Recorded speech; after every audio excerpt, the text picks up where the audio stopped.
Yeah!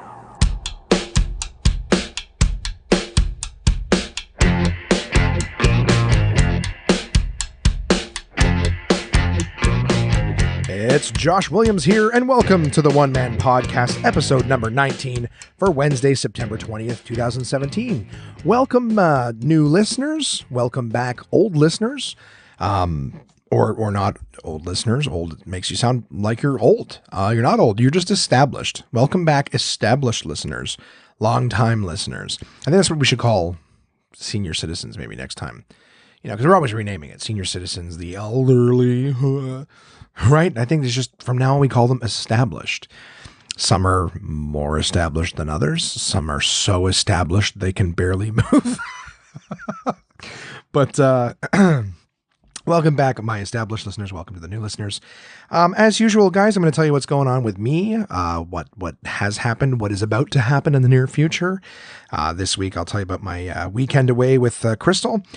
I'm going to be playing Would You Rather a little later on in the show. I'm going to read some of those. I've got some new pet peeves for you guys. And as always, I'll read your emails a little later on in the show. So, excuse me. Looking forward to this episode, guys. I'll start right off by saying, I already have seen it a third time. I talked in the last episode about how I've seen the movie It twice. Well, last Tuesday after the podcast, I picked up my mama after her work. You know, she's getting up. She is an established citizen. She's getting up there in age, and she ended up downtown real late at her job. So I picked her up, and she was just chatting, saying, "Hey, what do you want to do? You know, you want me to just take you home?" And she's like, "No, you know what? Let's do something." So she suggested going to the movies. It's cheap night on Tuesday, and she, you know, she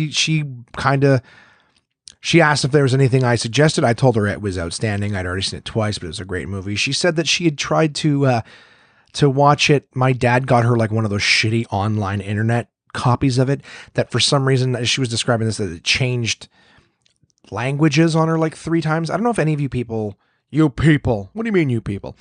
You know, you internet fucking pirates or whatever. I don't know if anybody who's ever made an attempt to watch some of these online screeners have seen how bad the fucking quality is on some of these. I have, and I don't watch them anymore. Is it great that I can just stay home and watch a movie that's in theaters? Sure. And maybe if I was watching fucking Gone Girl or something, you know, Plain Jane like that, where there's really the most suspenseful thing is, I don't even know. Even that was good. I can't really, maybe The Woman on the Train. That movie was fucking all over the place. I don't know. The idea is there's nothing visual going on. You don't have the sky exploding and aliens popping out everywhere, I guess. I don't know my kind of movies. I don't know. The quality seems bad on these. So I watch them and I can't make out what's going on. And then for whatever reason, the screen's fucking half tilted because someone set up a camera on a tripod in a movie theater. If anyone who's never watched a movie on the internet and go, I didn't even realize you could download them unless it was Netflix or whatever. Like, no, I'm talking like people will download movies that are in theaters, watch them with Japanese subtitles, Russian dubbing, you know. Anyways, that's what my dad got for my mom. So she watched like, I think a little bit of it. She couldn't understand what the fuck was going on, and the quality was so bad. So she's like, it just didn't look very good. And I told her, look, I've seen it twice. I'm ridiculous. I don't go see movies more than once in the theater, but right. I saw it the one time, then I saw it again for free in the IMAX projector room. And then so I said, if you want to see it again, I'll see it with you. Or not, again, if you want to see it, I'll see it with you. She was on the fence, but she said, sure, let's do it. So I took her to see it. She thoroughly enjoyed herself. She jumped a whole bunch in the theater and she thought, oh, wow. She's just leaving there going, wow, that Stephen King sure knows how to scare you, huh? It doesn't really sound like that. I can't really do a very good mother impression, but she had a good time. She didn't go home and just, watch TV. She went out with her kid and watched a really big TV. So that's what I did on Tuesday. I went to see it again. And last week, Thursday night, I had, Kamar here was going to see something. I filled in for him at Absolute Comedy. Had a great show. I hosted for, the feature act was, Justin Rivera. Almost forgot his name. Only because of the pressure, but I met Justin for the first time. Justin has been on, America's Got Talent and, performed on Comedy Central. A super good guy. He does like a comedy magic kind of thing, or comedy magic misdirect kind of thing. Was great. It's been a long time since I've seen, like a new act and just really been that engaged and exciting. Like I see a lot of comedy and I like seeing new comics, I like seeing new comedy, but you sort of just sit and watch. But his show is very engaging and very exciting. And even though he was doing some similar things, in the sense that it's like all magic tricks and stuff, like he was doing similar things, but he still had a way of pulling you in and then going, fuck, like just, getting a good pop out of the jokes. So I had a really good time watching Justin. And then I had an opportunity to see Dana Alexander, who was headlining. Dana did a great job. She's originally from Canada, now makes her home in the UK. So that was very fun to see. I haven't seen Dana since she was, at Yuck Yucks years ago. She was probably one of the first acts that I saw when I was just watching comedy, like before I was a comic. So it was cool to see her again and to work with her. That's what I did with my Thursday evening. I'm trying to think if anything exciting happened on Thursday night, like besides the show, anything interesting. I wish something had, but no, I think we just did the show and left. Friday, Crystal and I left Ottawa, and a friend of hers has just bought a house and has a couple dogs. So they asked us to like house sit, dog sit. I don't really know what the formal thing, I don't know what took precedence, if we were sitting in the house or sitting the dogs. I'm pretty sure it was the dogs, but that's what we did. We stayed at someone's house and watched their dogs. We left Friday evening, and the whole thing was we had planned going into the weekend that we were going to do some couple activities. We had done some research. I mean, it sounds ridiculous, but we were looking for some stay home activities.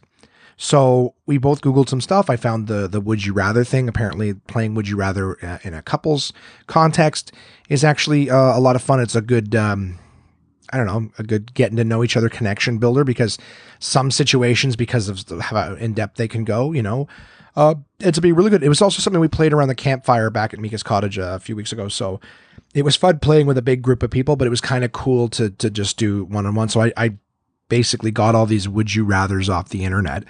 And that was one of the things we were going to do. We had some other little ideas and stuff that basically we had planned a great little opportunity to hang out with each other, do some things, do some bonding stuff. So we left for this place, got there, I think like 7:00 or so. Took the dogs out, right? We brought our little fella there, Cooper. We brought him with us. Chase didn't come because it would have been 4 dogs, and that's just too many. So we brought the 3 pooches, took them for a walk around the neighborhood, and then we were like, all right, let's get some dinner. We haven't eaten today. Let's get some dinner. And because we were in a small town about an hour away from Ottawa, you sort of forget that shit closes down and there's really, really limited options in a small town after 5 p.m. So we ended up looking for 3 different places. We actually did drive 15 minutes away to a different town. I don't want to name them because I'm not trying to put too fine a point on where this person lives, just in case it's rude of me to say where. In a town of 4 houses, it's fucking process of elimination. But basically, we started Googling, like, okay, is there a fucking pizza place open? Is there a diner or a restaurant? And we had brought Cooper with us. So we actually found a restaurant that got, good reviews from the passerby, doing things with the dog. We couldn't take him inside. So we ended up driving to, I think, the local, what was it? Mr. Mozzarella. And across the street from there was a Milano's. So I don't know what that means to anybody outside there. I don't know how far away from Ottawa that goes in terms of a chain, but they're basically chains here in Ottawa, and I guess they had them in this little small town area. And I gotta say, in the big city, there's walk-in specials. You can walk in and you can pay $12.99 or whatever for a pizza, and we weren't looking for a whole bunch. Just something to have for dinner. Something like that. Like I get all these places are like, hey, get our $36.99 special, 2 medium pizzas and dozen wings and some drinks and some fucking like. Do you have any specials for regular human beings that are not every day is the fucking Super Bowl? You know what I mean? Can you just have some specials that are, decent or not feeding? Again, if your biggest clientele is these family feasts, where it's like, hey, get 3 pizzas, 3 toppings. A 6-pack of fucking Coke and this and that. It's like, dude, who the fuck is feeding their family that much? And again, this is a small town, right? So here's what I got. They took away the fucking walk-in specials. right? And these places didn't have the regular walk-in specials at these same chains that we're aware of here in the city, and they still have these giant meal deals. And I'm like, come on, the people in this area are not only eating giant fucking meals. Like, you know, they want their families to live. Not every time they go out, they're like, yeah, that's just all. I'm losing my steam in terms of, or my point, I should say. Point is when you go to these places nowadays, I don't know if you guys have noticed this, but I don't like to walk into a fucking pizza place and go, okay, I just want to buy a large pizza and get the fuck out of here. And your only option is something that's like $26. And for a fucking pizza, it's bread with cheese and sauce. It's not, you know, I'm not like, hey, can I get a bunch of steaks sewn together? You know, it's fucking pizza. So, I mean, I've recently sworn off the Domino's and pizza because that's way too fucking cheap. I don't like being able to walk into a place and for $5 I can walk out with a medium pepperoni pizza. That seems too crazy in the opposite direction. I doubt it's even food at that point. But anyways, yeah, 11 minutes in, I don't know if I've done anything like a bitch about the price of pizza in a small town, but I don't know if you guys feel the same way. Like, I don't mind going out to a place and getting something like that every now and again. But like I said, $26, $27 for one pizza seems a little fucking high. So I avoid those places. I try to find the ones in the medium that are like I said, if I can walk in, I can pay $13 for a pepperoni pizza. I'm good with that. I feel like they're using real ingredients and stuff at that point. You know, it's not too cheap, but it's not ridiculously expensive. And I'll be honest with you, the places that are charging like $26.99 for their pizza, I really have not found them like outstanding. You know what I mean? If they were giving you like, if it was the best of the best, fine. There's a few restaurants where you can sit down and order a pizza. They don't deliver because they're a restaurant. And in that case, yeah, if you're eating a meal for two, $20 for a pizza makes sense. It's $10 a head. It's about as reasonably priced as anything else going on in terms of, you know, what you're spending, what you're getting per head, whatever. That shit's reasonable. I'm not fucking crazy, but I can handle that. Anyways, no more complaining about pizza. We ended up finding a spot down the street that did Chinese food, and we got an outstanding meal. We ordered it, came back in, you know, took the dog for a walk, ordered that, went back to the house. On our way there, we got it was a small town, so we had a railroad crossing. As we were driving up to it, the lights were blinking, and we figured, okay, the train must be on its way. Sat there for like 5 minutes. No train.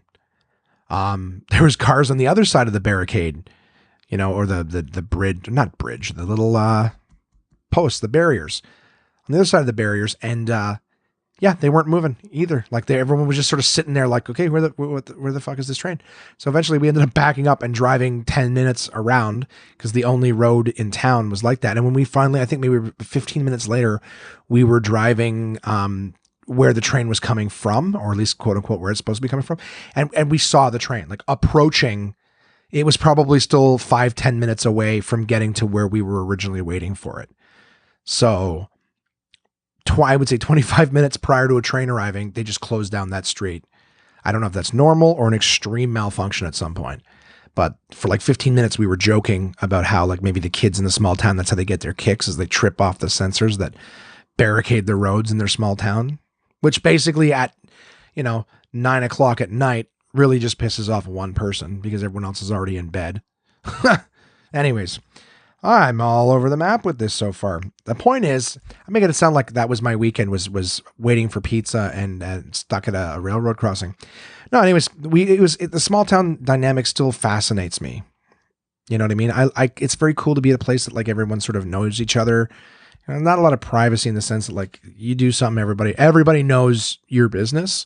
Some people kind of like that. Some people don't. I'm kind of on the fence of it. I'm not really a private person. Obviously, I tell you guys everything on this podcast, but I think just the idea that like you never get away from it, everybody knows your business all the time, and like I said, shit closing down. I like being a city kid. You know what I mean? I like being around the city. I like being able to walk or drive about, worst case 15, 20 minutes to like anything that I, want to do, movies and retailers, and things are open late, right? So I can sit like a fat fuck and eat a pizza at 1 o'clock in the morning, go to bed with acid reflux and wake up in the morning with a hangover somehow from food. You know what I mean? Anyways, I don't know. Point is that we finally got back to this place and we're looking forward to spending some time together. Unfortunately, both Crystal and I have horrible seasonal allergies. So by the time we got back after being out in the country and driving through all these fields and everything like that to get back to the place, we were so congested. We were so stuffed up. We were hungry. We took some I think it was Benadryl, or at least the active ingredient in that. And all that ended up happening was we started to get super drowsy. So all the things that we were looking to do, we just got so drowsy, and we ended up, I think, trying to put something on TV to watch for dinner, or to watch while eating dinner.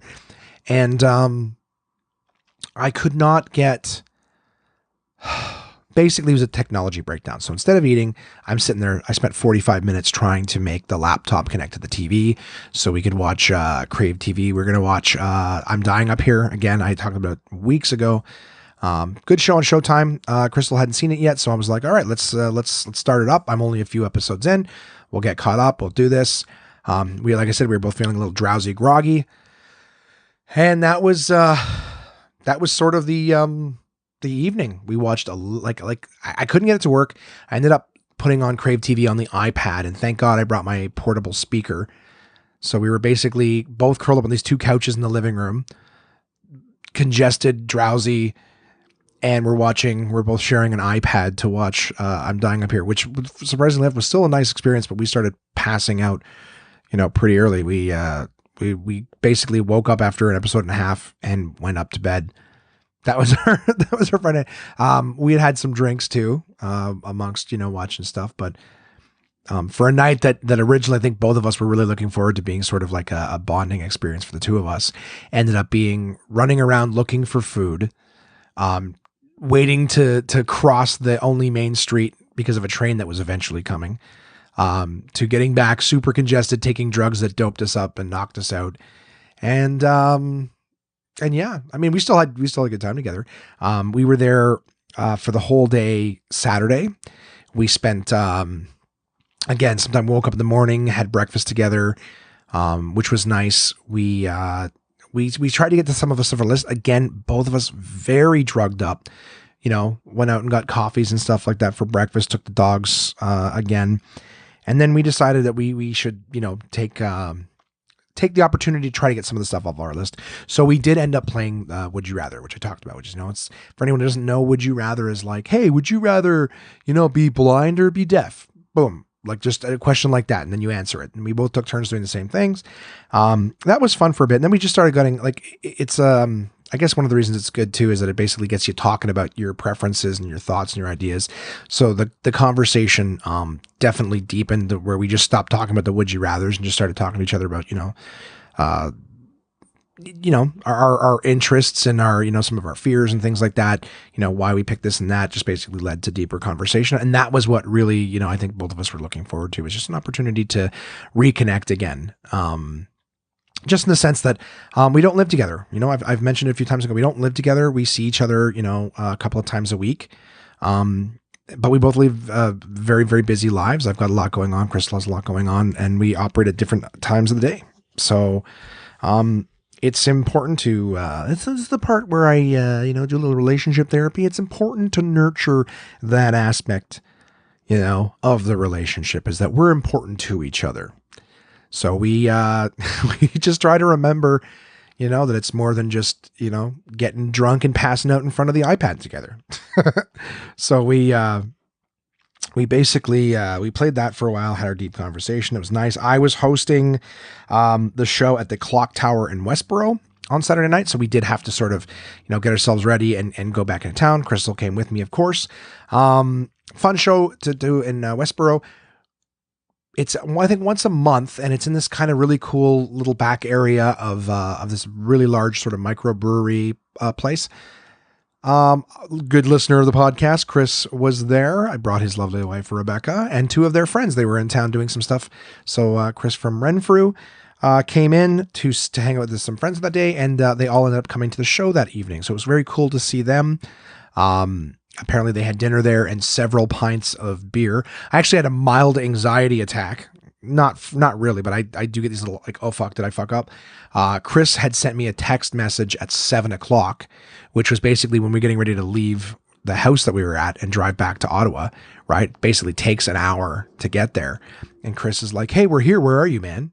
And I'm like, show doesn't start till 9:00. We're not there till like 8:30. He's like, oh, I'm just fucking with you. In the couple of minutes that it took for Chris to be like, I'm just fucking with you. We're here for dinner, whatever.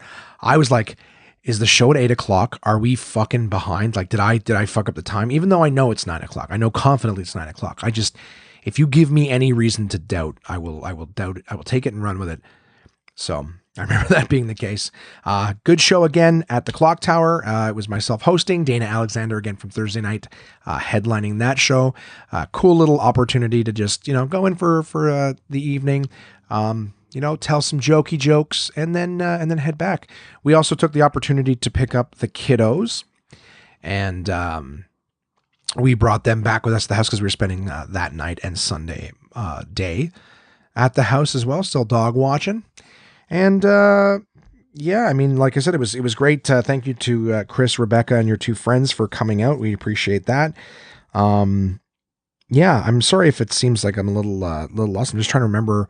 I'm having a bit of a tough time remembering what we did. Oh my God, Saturday night we got back, and Crystal and I had some wine and made a fire. They have a nice little sort of fire pit in the backyard of the house we were watching. And we got an opportunity to have a fire and sort of just sit quietly, the two of us together by the fire. That was one of the nicest parts of the weekend. Yeah. And then there was weird country noises that scared us.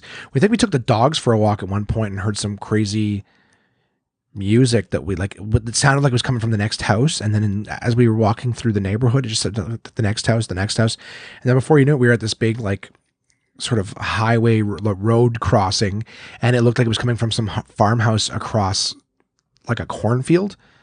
And I was like, that, like, it's so horror movie-ish, like a dream where you wake up and you're walking through this neighborhood in the middle of the night and it's dark and quiet. Where's the sound coming from? Is it from here? And then before you know it, it's this like fucking barn house, across the field, like just scary. I was like, yeah, we were walking through trying to find where the music was coming from. And when we finally found like way across this farmer's field in this like old barn, I was like, yeah, fuck that. We're gonna get murdered. It seemed odd that nobody in the entire neighborhood at 1:00 in the morning. In a small town, you'd think someone's making that much fucking racket. And we're talking like 3-4 blocks away. We heard it at the house when we left. And then anyways, you finally get there and it's this crazy place across the field. Very scary. Not scary, creepy. All right. Maybe I've seen it too many times in the last couple of weeks, but the idea that this weird ominous, and it was like weird, two songs. It was I'm Too Sexy, right? And the other one was Sexual Healing. So that just seemed fucking rapey. Maybe that's what I found so creepy about it. It's like, I'm too sexy for my love. Too sexy for my love. I'm like, why is this playing at 1:00 in the morning? In the middle of the country. And then the original Marvin Gaye Sexual Healing, not the goofy reggae remake. Anyways, so yeah, Sunday was fun. We got to spend some time with the kids, go, have breakfast, take the dogs out a little bit more and just sort of relax and this and that. And then we packed up and headed home. That was the weekend. I had a good time. When I got home, I got to play Friday the 13th with Brody. We played some of that and we went and chopped people up. I got to be the fucking killer, luring people to their death. Very fun. I've talked about it before, Friday the 13th. Chris has sent an email in this week asking me some video game questions. So I think part of the reason that I'm all over the place, guys, is that there's a lot to talk about this week. And I don't want to just natter on needlessly. But I'm excited to get to all of it, and just want to make sure I don't spend too long on one subject. At the same time, I don't want to brush over what's going on with me. The last week, the going out of town was probably the most fun that I've had in a while. So as much as it's sort of seems uneventful, I don't know. Last time you guys just had like a Sunday afternoon where you sat around and didn't really do a whole heck of a lot. What did we do? We found this cool little store. They have, okay. So Crystal and I with traveling to the cottage, Mika's cottage, with doing this little small town thing, some of the trips that we've done, areas out of town, we've seen these fucking stars on a lot of like houses, small houses, country houses. I don't know if you guys have seen them. But it's just a 5-pointed star. Most of the ones I've seen were brown. I had Crystal pointed out a few occasionally, and even the place where we were at, they had a few of them in the house. I've only seen them outside. Of course, I wasn't in everybody's house that was there, but it seemed to be like an outside decoration, almost like American flags are in the States. You know what I mean? You drive through a neighborhood and everyone's got to put a fucking flag on their house. Like almost like the people who don't have a flag, it's like, well, get them, you know? But I just, there's these stars on all of these houses in the country. So we were at this, I think spot. We went to two stores. One of the stores that we went to on Saturday was this tiny little, like, sort of decorative shop. I guess they both were. I'm going to do a real shit job of explaining, but it looked like a plant store where they have those hanging globes. You know how like putting plants in a hanging globe is like the rage now? Well, a store that has that shit, amongst other things, bath bombs. And it looked like it was like a local sort of craft and art shop. But even that's not doing it justice. It was like, okay, they had like jams and sauces. Okay. Then they had bath bombs and soaps, and they had like these glass plant hangy things. Don't the fuck you call them, hanging gardens or whatever they're called. Then they had like these stars, the stars that were made like, but stacked on each other. Then they had other such things, socks and stuff. So it's basically like local people who've made these things, local makers, mom and pop heirs, but they're selling everybody's products in this one store. All right. The local fucking go-to co-op. I don't know why words escape me so easily these days. Anyways, we went to that store. Crystal, we asked the woman there when we saw the stars for sale. We go, hey, we see these stars everywhere. What the fuck is the story? That's how I talk to people, by the way. I go, hey, I've seen this before. What the fuck is the problem? You know, what's the deal with these stars? And somebody told me that, the woman that was there said that someone told her that it means you're a swinger.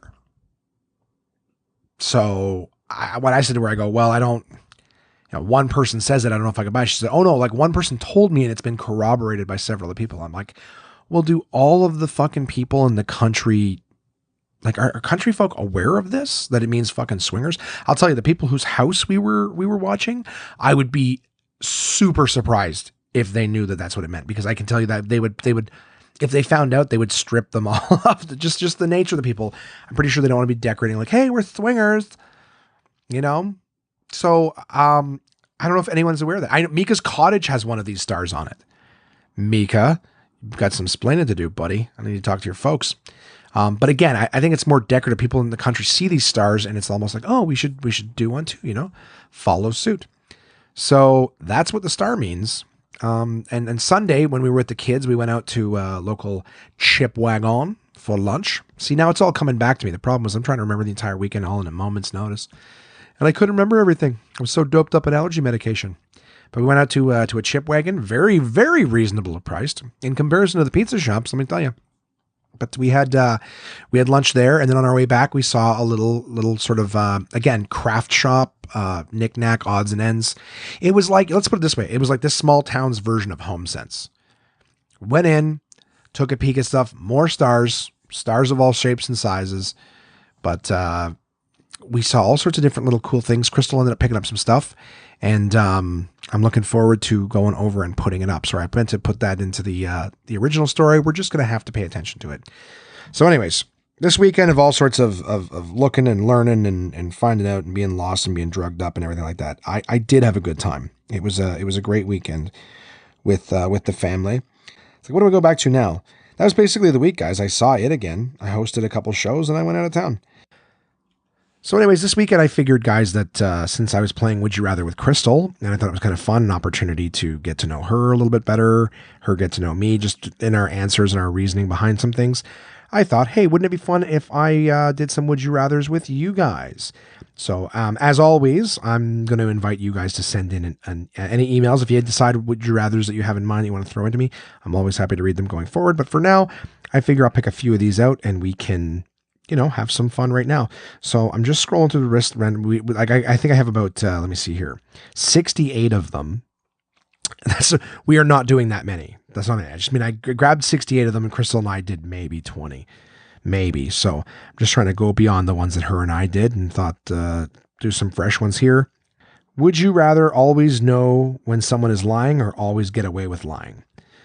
So with that one, what would I rather do? I think I'd always want to know when someone is lying. I don't want to be dishonest. So I don't want to be able to get away with lying. I would rather be able to tell when someone else is lying, especially in my industry, you know? So would you rather be able to talk with all animals or be able to speak all foreign languages? How about that? I would rather be able to talk with animals. There's so many animals in the world, so many different shapes and sizes, different things. I think I would rather be able to talk with animals because they could gather information for me, and I think that I could learn from their experiences, or at least would be fascinating. So imagine that, right? Because there's lots of people who can speak different languages. I got Google Translate, but Google Translate does not take animal sounds and make them in there. So that's my answer. I feel like I could find out what other people were saying. There'd be someone else who could do that. But if I could talk with animals, I'd be the only person who'd be able to do that. I would be Dr. Doolittle. Would you rather be caught cheating or catch your significant other cheating?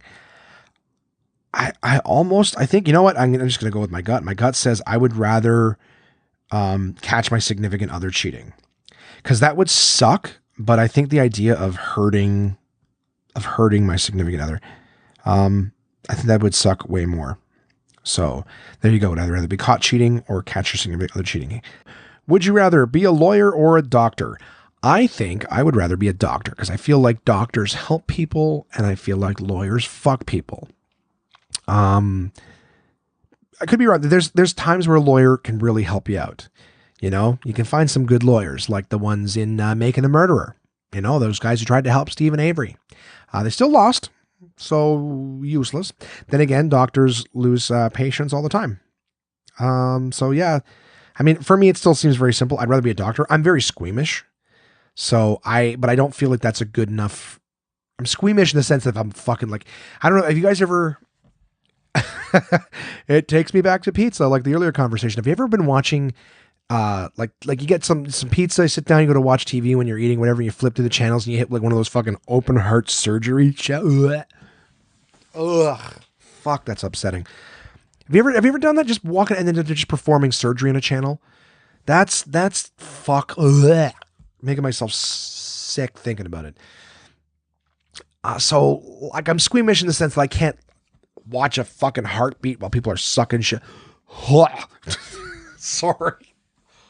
Oh, everything's going bleh. Okay, so maybe I don't want my decision to this question to be based on whether or not I think I can handle it. It's asking me what I would rather be, not what do I think I could do better. But yeah, I don't know. I'd rather be a doctor, right? There's good things that come from that. Lawyer. Yeah. I don't know. I think doctor feels like a hands-on thing. Lawyer is more like reading and paperwork, but it's also talking, standing there and blah, blah, blahing in court, you know, to an extent, right? Depends on the kind of law. But anyways, yeah, I'd rather be a doctor than a lawyer. Okay. And let's see what else we have here. So would you rather? Oh, yeah. Okay. I remember when I put this one on the list. So would you rather using your bare hands end the life of an average human baby or 100 cute puppies? That's easy for me. I would rather end the life of one baby than 100 puppies with my bare hands, right? Because you got to do your bare hands with both. I do not know what person. I mean, I like animals better anyways. Some of you guys want to know about me. I like animals. I don't like people. All right. I hate all of you. No, I'm kidding. I don't know. I have an empathy for animals. I'm not PETA. I'm not looking to be fucking ridiculous. I'm just saying I kind of, the way people feel for babies, which I do too, right? They're innocent. Babies don't know anything. They're cute. They're adorable. They're the future. Blech. That made me fucking puke more than the surgery channel. That bullshit. But people are whatever they work themselves to be. I don't give a fuck. Yes, you're the future of the human race. Fuck. What do we need to be around for? Oh, humans. Fuck us. Sorry to, you know, my friends with newfound babies. Nothing wrong with the kids. I'm just saying children are innocent. Okay. They haven't done anything wrong. They haven't harmed anybody. You know, that's why we protect them. And that's why the idea of doing anything to them is so fucking atrocious. Well, I think that about animals. I think animals are just being animals. They're not trying to hurt anybody. They're innocent. We encroach on their habitats and we treat them like, you know, again, I'm also a carnivore. I fucking eat animals too. So I'm probably a hypocrite, but I'm just trying to tell you the internal thoughts of me on it. But I feel like animals get fucked a lot on this planet. You know, we treat them like they don't matter. The same people who are like, oh, children are so precious, are the same people who don't give a fuck about animals. So I think that's a hypocrisy too. So I think this is why I care more about animals, is because there's enough fucking people out there looking out for the babies and humans that I don't mind being with the underdog right now. And the underdog in this particular case is 100 dogs. I think that even, yeah, let me get off my soapbox. I'll at least try to, but I think that's fucked up is that this analogy, right? Using your bare hands to end the life of a human baby or 100 cute puppies. So that's basically what some people have equated it to. It's like, oh, you like 100 puppies is worth about the same as one kid. And I'm like, that's 100 lives versus one. Do you know what I mean? You add up the average age of all those dogs, those dogs are going to way outlive that puppy. You turn those all into 100 CNI dogs. Those are going to be, that's going to help 100 blind people live better lives. That baby, I'm not going to say the obvious, which is he could be the next Hitler, right? Everyone says that, but he could be the next, Trump. Yeah, he could. And, there's a lot of things that could go wrong with that kid. Hey, some of those puppies could get feral, but I bet you not all of them, Anyways, I don't know. I easily end the kid's life. Boom. And I don't have to feel that neck bone area, like I don't have to feel one esophagus just crunch under my weight. I probably wouldn't even have to actively try. I could just lean on the kid. I got a lot of weight. So, yeah, I think, I'm so sorry if I know so many of you are new parents. It's hilarious to me. But I'm sure, again, this is about opening up and being honest with the situation. I'm telling you that my soul would start to erode. Well, actually, you'd think it would after killing one kid. I think everybody's got at least one kid in them that they could kill. But I just puppy after puppy after to 100. Are you fuck? They squeak and they make way funnier sounds and cuter sounds than babies. Babies make fucking puppies make the funniest noises. I've never heard a baby make that noise. They make noises like that out of their ass, and then you have to do a bunch of fucking work. Anyways, really long-winded answer to that question. I'm not killing 100 puppies. I will kill the kid. I'd rather not do either, but if you need a hand with something, yeah, Josh, give me a hand this weekend. I show up and you go, you know what? I get it. Can you kill this kid for me? Or there's 100 puppies over there. I'll do the other one. I go, you go take care of the puppies. No, that's fucked up. That's me delegating the worst. Okay, maybe let's move on. I don't have too many more of these in me. I'm sure you guys are probably getting sick of the sound of my voice right now. Let's see what else we have here. Ooh, here's a good one. Would you rather have an excellent relationship and terrible sex, or have an awful relationship with incredible sex? I think that's a tough one. I'm trying to think of a way to paraphrase. Basically, having a terrible relationship and incredible sex is a prostitute. That's what prostitution is. You don't have a good relationship with them. You have a business relationship. And actually, I can't guarantee that the sex is incredible either. But I think that's very funny. The idea is it's like, we don't have that much of a relationship, but it was a good time. I had a good time, and if you could just leave or get out of my car, however it works in that situation. I don't know. I want to connect, right? I mean, how many married guys have a good relationship with their wives and end up beating off every morning when she goes up to have a shower? I don't know how many people that is, but the amount of cliched times that's been shown is fucking hysterical to me. I feel fortunate because I have a good relationship and I have a good sex life. So I don't really feel like tossing either one away. But I think I'd have to go with excellent relationship. If I had to toss one thing aside, I wouldn't toss the relationship in exchange for the sex. I would keep the relationship and get rid of the old sex. I think that's what Crystal has right now. I think Crystal has a good relationship with me and terrible sex because she has to have sex with me. She doesn't have to. We don't have an agreement or anything. I don't know. I so can't throw her under the bus. Just in terms of I want to make jokes about it and stuff. I just don't want her to feel, to make it disgusting or whatever. I love her And it's a great service she's doing for me to be sexually active with me in any capacity whatsoever. Thank you, sweetheart, if you're listening. What's another one we could do here? Would you rather? Yeah, I should almost say, hey, what would she rather? That would be a funny thing to do. I can't figure out how to apply just that last one. Yeah, what's another one that we could do here? Would you rather... Oh, here's a stupid one. Have mermaids be real or have unicorns be real? Why the fuck would I care about that? I don't know, have unicorns be real? You know? It's like saying, I don't know. I think unicorns, I'm more likely to run into a unicorn on land than I am a mermaid. Plus, mermaids, the real ones, are actually fucking horrible. They're creatures. Real mermaids from mythology are creatures. They call them sirens, and they would sing a siren song. It's been referred to a few times in pop culture stuff, and I don't know if a lot of people know the origin of it, but sirens basically sing a song that when you hear it effectively tells your brain that you're being promised every wish that you would, possibly want in your life fulfilled. You hear their song and it's like, come to us, we'll grant you this and this will happen.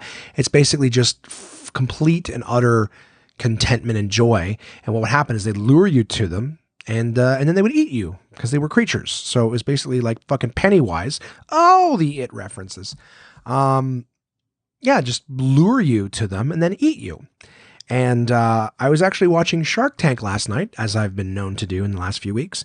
At least until I run out of episodes, man. I'm loving these 24 episode seasons. Fuck Netflix shows. 6 episodes and the season's over. Fuck you. Right? 24 episodes, 1 hour long of Shark Tank. Make it so. That's what I've been watching. Anyways, last night, Kevin was trying to talk about the story of the Odyssey.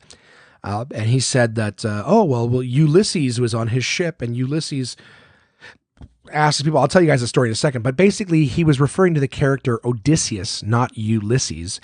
And I found it odd that nobody else on the show, he'd mentioned Ulysses a few times and nobody on the show corrected him and said, actually, it's Odysseus and the story is the Odyssey, what you're referring to, by Homer. I know that story. But the story is basically Odysseus was sailing amongst many other things he was doing in that whole story of the Odyssey. At one point, they were sailing past. They could see the sirens, and what he did was he ordered all of the men on the ship to take wax, warm it in their hands, and then stick it in their ears so they couldn't see the siren, couldn't hear the siren song, so they'd be able to row right past it. You know what I mean, without being distracted and crash the ship under the rocks and be feasted upon by these horrible fucking mermaids. But what Odysseus asked was for his men to tie him to the mast because he wanted to hear it. He wanted to know what the song was all about, but he didn't want to be, succumb to it. So he had his men tie him to the mast so that he could hear it on his way by. And he screamed and begged for them to release him so that he could go and be with these sirens until they got so far away that the effects of the thing wore off on him. So fuck mermaids. I've never seen angry, evil unicorns. So I'm going unicorns on that one. Don't ever ask me simple questions, guys. I will fucking make them as long-winded as possible. Yeah. Well, would you rather mentally never age or physically never age? Well, I would say physically never age. But I guess it depends on the jumping off point. Like if I was a baby and I'm walking around, I can't even hold my own head up, stand up and fall over, bash into the floor, But then I'm 80 years old in that baby mind. Like, can you imagine trying to develop? Open a book and I want to try to read the paper. Newspaper's twice as fucking tall as you are. I don't know. So it would depend on this part. But that sounds almost like if you said mentally never age, but then physically age. Like, can you imagine being an old, broken down 4-year-old? You know what I mean? It's basically Jack from Robin Williams' movie there, where he's an adult kid. I don't think that looks very fun. I'd rather physically not age and then still be able to mentally progress. Let's do one more. I think this little segment has run its fucking course. Let's see here. Okay, so here's one. Would you rather have a 5-star restaurant personal chef who can prepare a meal at any time of day, or a chauffeur that drives you to and from anywhere you want in any vehicle of your choice? I'm going the 5-star chef, because I would ask him to create meals that are tasty yet nutritious, right? Not the shit that I'm always eating. Plus, that's a skill that I don't possess. I can cook, but I'm not a 5-star chef with a knowledge of, flavors and things. So I would want that. You make me food, whatever I want, perfect. I can engage, I can do other things with that time. The idea that you have a chauffeur that drives you wherever you want to go in whatever car, I already know how to drive. You know what I mean? So why would I get someone else to drive me? It's not like him driving really affords me much other, like time. Like, I'm still in the car, and I don't like, being on my phone that much. Like, I use my phone when I absolutely have to with no other alternative, but it's not like I would sit there and just, text on my phone or write emails or something. And the whole idea that it's in whatever car you want, like, I don't know. I'm not a gearhead. I don't give a fuck about cars. Like, as long as it gets me there, I'm happy. So, to answer that final, would you rather, I would rather have the chef with the know-how, the cooking experience. They can cook while I can do whatever the fuck else I want to do. And I'm getting good, delicious, nutritious meals. That's the one I would take. So that was me doing Would You Rather with you guys. I hope that was entertaining, because that was hard. That was the first time I've ever tried to read off of my phone, search through a list of things on my phone. Try not to have too much hang time on this podcast. Le Cafe. What else am I chatting with you guys about? We played Would You Rather. I got a couple new pet peeves I thought I'd tell you guys about. One of my pet peeves, when the Kleenex falls into the box. You know what I'm talking about? You get it down to maybe a third to a quarter left of the Kleenex in the box, and you have to pull one out, and then it falls back down in the box, and it's flat in there. You're reaching around trying to find the edge to pull it back up, and you can't, so you end up having to grip onto 4 or 5 of them. You pull that up, and it fucking disorganizes everything inside the box, and now it just doesn't work anymore. So you reach in, you pull the whole fucking wad out, and just stack it there, throw the goddamn box out. The whole master system of engineering for fucking Kleenexes falls all apart. That's a pet peeve of mine. And another one is, I was stuck in traffic this morning, and I was stuck behind a truck. And it sucks. Being stuck in traffic just sucks in general.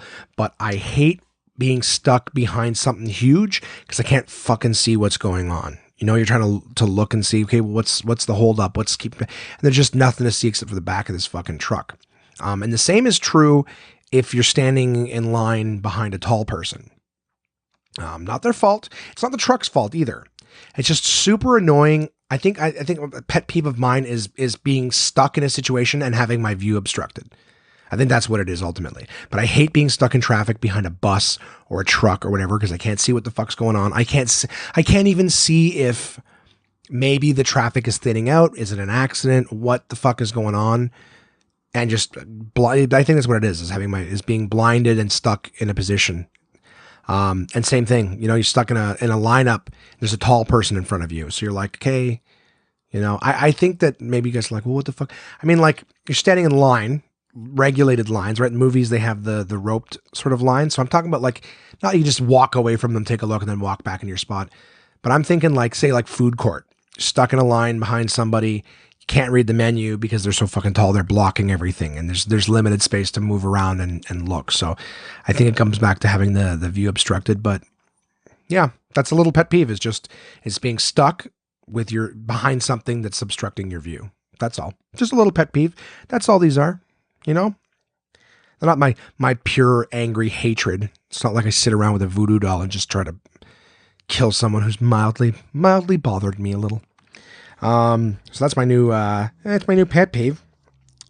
Another interesting thing that's happened recently, guys, that I thought I'd bring to light is I've got a brother in BC. So here's just a little, piece of my family history. I found out, I think in my teens, that my dad, so not my mom, but my dad had another kid with someone before he met my mom when I was younger, and found out that my whole family knew about it or whatever, but myself and my brother were never told. And I didn't have one of those bullshit Kevin Costner and Robin Hood movies. I have a brother. I didn't know. It wasn't a huge thing to me because we didn't have like a super huge family or anything like that. I don't know. We've sort of been, with my my mom's, I guess growing up, me, my brother, my mom, like we were very close knit. Like we didn't have a ton of family around all the time. So like, I don't know, family was important in the sense that it was like my brother, my mom, and I. That was the family. Everyone else was relatives. And I don't know if anyone else feels like that. I don't know if that makes a whole lot of sense, but we haven't had a whole lot of time with family. Like we saw my grandparents occasionally. I saw my dad occasionally. We saw second cousins and shit incredibly occasionally. Like years, and then you'd see them for like a day. And it's like, okay, I'm glad you're a person. I have friends that I'm closer with. Do you know what I mean? Like, so the whole family thing wasn't super important to me. I don't mean to come across as dismissive if I am. I'm just saying, I don't know if you guys, I know a lot of you with big families, so many people, and I'm closer with some of your family members than I am with some of my own, to be totally honest with you. So, but just for me, family, the office, the title of family has never held, a ton of weight or meaning or value, So, I mean, for me, it's like, I treasure everybody on an individual basis. If you're good to me, I'm good to you, then fuck, you are my emotional family. Let's do that. I got guys in comedy that I'm super close with, friends, that I'm very, very close with, those guys, I'm going to tell you right now, Jimmy and Mika listening and those two guys are my brothers. You know what I mean? I have a brother and I am relatively close with them, but those two guys are my brothers. You know what I mean? I don't know. Going a little off the rails here. Something nice though is that in the last year, it's a nice thing. My brother who lives in BC, like I said, I'd never spoken to him and never had any connection, through the modern day marvel of Facebook, found me and reached out. And unfortunately I got his message right as I was getting ready to run the Open Mic Monday show. Like we were getting ready to bring the first act up on stage and things like that. So I didn't have an opportunity to really, talk as much as I'd like to. And unfortunately, with everything else that's always going on, like guys, my memory is such mush. I've said this before. It really is. Like I need pages of notes in front of me or I'm going to forget shit. I can have pages of notes in front of me and still skim over something and completely, miss it. So I wanted to acknowledge him, but I wasn't in a good opportunity to sort of really go into things. And at the same time, if something's not right in front of me, like other shit piles up faster. So I basically said to him, like, hey dude, it's great to meet you and I'd love to connect sometime, but I just don't really know when that's going to be. And, I guess, he'd gone through the trouble of reaching out to my brother and some of our younger siblings. I got a lot of half brothers and half sisters, all from my dad, whom I, have on Facebook, but I just, again, not really close with. The fact that we're related doesn't really inspire me to do much. I realize I could be a terrible, terrible person, but I guess that's what it is too. Maybe it comes from a lifetime. You guys can help me become a deeper person just by listening to me talk this out to myself, staring at the fucking wall in front of me, like I do every podcast. I think the fact that my dad has had so many conquests, I think conquest is the wrong word because it's nothing to be fucking proud of. My dad has had so many fucking kids. He's been married a few times, this and that. So when growing up, when it was like, not only would you meet like a new girlfriend that he wasn't going to be with the next time you saw her, not only was he new with a new wife that, in a matter of time he's going to be divorced from. Not only did you have a new fucking half brother that you're probably never going to see again because they're all over the country. Like, I think I just developed this whole like, yeah, your family for now, like who fucking knows how long we're going to, know each other or whatnot, you know? So long story short, I thought it was cool that he reached out. I guess I didn't have the enthusiasm that maybe it deserved, because of the fact that I've just generally speaking been like, I'm not close with any of my siblings. I have nothing against them. They're good people. It's just, I can't see them all the time. And I'm always meeting new people and things like that. And there's so many wonderful human beings. Just because you're not blood doesn't mean, I don't know. Maybe it's a weird thing. Maybe it's something I will save for another time. And I can tell you this right now, I'll be turning this concept over all week in my head, just thinking about it. But I don't know. Family is important. Family is important. I'm just saying that just because you're family, you know what I mean? Like I'm very disconnected from my dad. I don't really, this is weird. I don't know if there's any entertainment value in this for you guys. And I'm really sorry if there isn't, but I don't really love my dad. I don't really care. We can talk more about that some other time if there's any. Someone's having a great day at their office. I'm sitting here going, I don't love my dad. I guess just what I meant to say with this was I spoke with my brother Wayne, who reached out, and he had mentioned he's reached out to some of our other siblings, and they haven't really shown an interest in getting to know him. Which made me feel bad, because that's not, I think that the idea to take the time and effort to reach out there's value behind that. And I think that the fact that I can't speak, I'm sitting here telling you guys how busy I am, and I don't always have time, and I forget shit. But, I think the idea that no one really showed any interest, I think that's sad. And again, I don't know what the value of family is to Wayne. So I would want to be like, for me, it's kind of like, hey man, if this is important to you, then I want to show it some importance. Because yes, I do understand that the office of family does have a lot of value for some people, and to take the time and effort. That's the thing about me too, is if you take the time and effort because you want to get to know me, I definitely want to at least show some courtesy to that. And what I said to him originally, because I think we had spoken, and because I'm very out of sight, out of mind, I didn't get a chance to reply to his, I didn't get a chance to go back to it. I ran the show. I messaged with him very, very briefly back and forth that evening and said, hey, yeah, let's call sometime. But unfortunately with me is with everything that piles up, I'm very out of sight, out of mind. And if it's not directly in front of me, I'm going to forget. We added each other on Facebook, and I do every now and again see something and it reminds me, I'm like, I should get to that. But I guess for me, the idea is like to sit down and be like, hey, let's have a 3-hour conversation about who I am and everything in my life that you've missed. And then you tell me who you are and everything in your life that I've missed. It seems complex. Like, I don't know if you guys are sitting there listening to it, just like imagine that. Be like, are you going to meet somebody at 35 and you're going to tell them your life story? You're going to tell them, they're going to tell you theirs. I'm not necessarily avoiding it. I just don't know what that would look like. So what I had suggested to him too, I said, look, until we get an opportunity to do that, what I would suggest, what do you guys think I suggested? I told him to listen to the podcast. I said, if you want to know kind of who I am, I'll tell you on this, right? I'll share who the fuck I am and how weird I am and all the goofy shit that I think, right? So I figured that was a good start. And I think I can imagine it probably sounded like I was like, hey man, I don't have time to talk to you, but if you want to listen to my podcast, I think it probably sounded disrespectful. And I didn't mean for it to. I really meant it for like, hey, if your interest is getting to know me, this is what I have to offer right now. And it might be a starting point.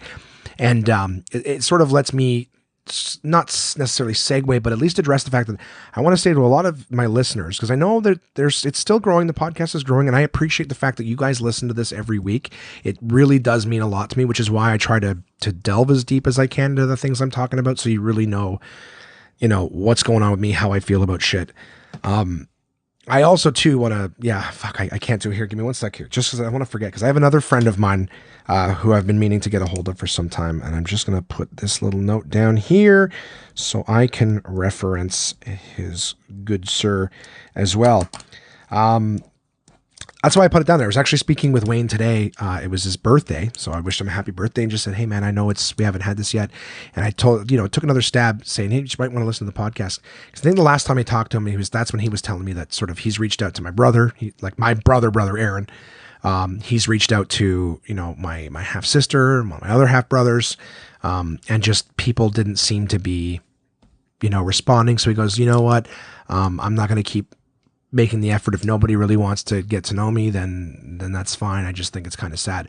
And I thought it was sad too, because I didn't realize, I wasn't trying to be the only person, not responsive. I was just, me, busy, got a million things going on. I can barely keep track of my own shit that I'm supposed to do.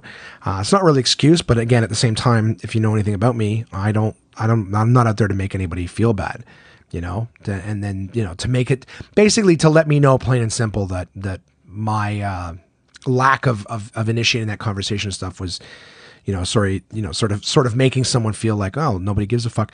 I basically said, look, we can do this. We will make time. We will find time. But I think that the best thing about this podcast is the fact that I told him I haven't been closer with a lot of you guys. So try not to break this. Hey, you know what? 19 is my lucky number. I'm going to this is the show where I want to really just say a few things to a lot of different people. Vanessa, Tiffany, Chris and Renfrew, even Jimmy and Mika. My brother listens, Aaron listens to the podcast. Like a lot of people who are really important to me and have been important to me over the years. I haven't been, excuse me, I'm not getting choked up. I just fucking just choked on a little saliva there. I haven't been that close with you guys in a long time. And because of this podcast, you guys listening, it's cool that we're in regular communications. I'm getting emails from you guys. You guys are messaging me on Facebook. Jimmy and Mika, I talk to them more, and we're planning more events just because it's fun to get together. So as much as, I don't know if I already said this on a previous podcast. If I did, I'm sorry, but I'm going to say it again now. I remember when I was telling my mom she doesn't get podcasts and stuff. So when I told her that my goal with this was that I could put something out there where people who might be fans of my stand-up have an opportunity to get to know the real me. And of course, here when I've got things going on and stuff like that, it's a place where they can come and listen, get closer with me. But it's also a place where my friends and family members and things like that, where you guys can spend some time on, if it's entertaining to you or whatever, but in your own time, doing whatever you want to do, you get sort of caught up with what's going on with me. You're always welcome. As I encourage all of you to email in and send me stuff, let me know what's going on with you, because I'm equally interested. But it's just, instead of trying to go for individual coffees and have individual phone calls and then tell you an hour of well, I did this lately and I'm working on that and I'm going through this and da-da-da, is that hopefully in some sort of a mildly entertaining way, you guys get to connect with it. And then when we talk to each other, we don't have to go through the whole, so, hey, what's been going on with you in the last 6 months?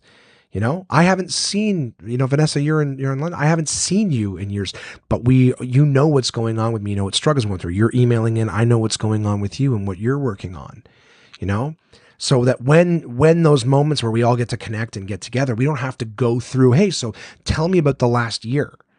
I don't know if that sounds crazy, but just, I think right now the time feels very limited. And I don't know, I'm probably just talking in circles and I apologize, but the fact of the matter is I'm closer with a lot of you guys now than I have been in a long time. And I feel like I have this podcast as something to thank for that, because we get to connect a little bit, whether you're listening to this, tomorrow, Wednesday, when it airs, or if you listen to it, a couple of weeks from now. Some people are a few episodes behind at times. At least generally speaking, what's going on. And I hope my brother Wayne has an opportunity. He said he's going to check it out. I hope you get an opportunity to sort of get to know me, at least in the interim, before we get to have a long conversation. You get a feel of who I am, because one of the hardest things I do as a stand-up, guys, is writing my bio. Every now and again, someone wants me to write a little biography of myself, and I have a hard time doing that, because I don't really, as much as I joke that, oh, I'm great and this and that, I fuck around. I really don't like talking myself up very much. I feel like I'm just a dude. I still think it's amazing that people laugh at the things that I say. Definitely not on this podcast, but you know what I mean? I feel very fortunate, and I'm grateful for all the wonderful people in my life. And I wanted to address this. So guys, this was a late note that I put on the podcast today, was to address the fact that my brother's been trying to reach out and get to know me for a while. And I'm sorry for not, like I said, having that conversation. It's like I said, part of it is I've got the disconnect from having so many other siblings that I met and then never saw again. You know what I mean? And it's prior to Facebook and all that stuff. It was just like when you're a kid and you know somebody and then they just go away forever, you know, it could be sad. So probably got sick of that happening and then just learned that, okay, like, yeah, your family, that doesn't, you know, I'm looking to build bonds with people who I'm going to see on a regular basis, because it sucks to get to know people and then they're just gone. Yeah, I don't know. I think I may have that train may have fallen off its tracks, but I hope that, you know, you have an opportunity to get to know me a little bit from here, and then we can just, you know, maybe build something organic, and you know, and get to just know each other a little more. You'll hear who I am here. And you might decide you're not missing out on much, but yeah, it was cool. I'm glad you reached out, and I'm interested to you know, get to know you a little bit. Don't worry, everybody. If this is boring as fuck, I will not give you the updates of our getting to know each other. This is just a nice little, here's one of the things that happened with me, and it's something that I've been meaning to push forward a little bit and just didn't quite know how. So thank you for listening to that. And as a side note, guys, if you love this podcast and you enjoy me talking about these weird, goofy things, know that, you know, I appreciate you guys being out there. And if you want to help out with the podcast, you're always welcome to go to the Facebook page, of course, Twitter, Instagram, YouTube, and like us, follow us, all those things. But at the top of the Facebook page, we do have a link for Auphonic. So we do accept little donations there. It just helps out with the production and audio quality. I've had a lot of people listening who've said, you know, hey, the quality of the podcast has really gotten a lot better recently. Yeah, glad to know. Like I said, all the equipment that I use is top notch. In my headphones right now, I'm coming through clear as a bell. But if I just hit stop and uploaded what I have on here now, it would be super quiet again, like it used to be. So I use Auphonic. Auphonic charges for the amount of audio that we put through. So like I said, I think it's almost like you're getting a gift card for a bum. You know what I'm saying? You don't want to just be like, hey, Josh, here's money. Feel free to, I hope it goes into the podcast, right? Like me, when I give a homeless guy $20 because I see he has a dog. That happened to me one time. That pissed me off. All right. I'm switching gears because my brain works that way. But I remember one time I had a $20 bill. I think I got it as a tip from something. So it was in my pocket, and I'm just driving to Crystal's house, and on the exit ramp near her place, there was a guy with a dog. And I hit the red light, and I just looked at him. I said, dude, I'm giving you this. Just promise me that 50% of this goes to the dog. That's all I want. And he goes, oh, dude, no, it's all going to go to the dog. And I go, you fucking ass. It was already in his hand too, when I was handing it to him. But he took it, and he says, oh, no, it's all going to go to the dog. And I go, you fucking asshole. You piece of shit motherfucker. I was so mad. All you had to do was say yes. There's no fucking way that every dime I gave you is going to the dog. All right? I don't give a fuck. I will give you $10. I don't even care if you're on the up and up and you're a good dude. Fine. I don't care if you spend $10 on whatever, you know, gas or bust, whatever the fuck it is you're doing with the money. I don't care. I'm not busting like he's somehow trying to travel the country or whatever. But you got a dog, you need money, whatever. Probably not even homeless, but all the judgy shit aside, there's no way that every dime you get is only going to the dog. You both have to take care of yourself. But all I asked was you to just tell me half of it was going to the dog, and the fact that he's lying, oh, it's all going to go to the dog. We all know he's full of shit. So now I go, great. Who knows how much the fucking dog is getting? But all you had to do, that bothered me. It's not a pet peeve. This is not an everyday occurrence. But just for fuck's sakes, $20. When was the last time anybody handed $20 to a homeless guy, right? So it was money I didn't have or I didn't count on. I'm trying to do a good thing, and I just felt like I felt like a fucking asshole. As soon as he took it, he's like, oh no, it's all gonna go to the dog. You fucking that pissed me off. And I didn't say that to him. That's how I felt. I mean, you fucking asshole. All you had to do was say yes. You know? Just don't. Now I regret my decision. I'm not happy. You're a fucking bastard. Anyways. So the point I'm making, going back to the audio production quality of my podcast, because these two are very related, is that if you don't trust where your money is going, you're welcome to go to our Facebook page and donate some audio credits that basically just help with production costs. So you know that your money is going to continue to bring you the quality one-man podcast show that it's shaping up to become. Again, maybe not this family issues episode. Lucky number 19 is not the happy, fun. I'm just sitting here going, like, oh, we're going to play Would You Rather. It's going to be fun. Instead, I'm talking about murdering children. I'm going to just give a shout out to my brother and it's like, hey, it's nice to get to know you. No, instead I talk for 15 minutes, probably more, about how I don't love my father and I have siblings all over the country that I'm not familiar with or know very well. Yeah.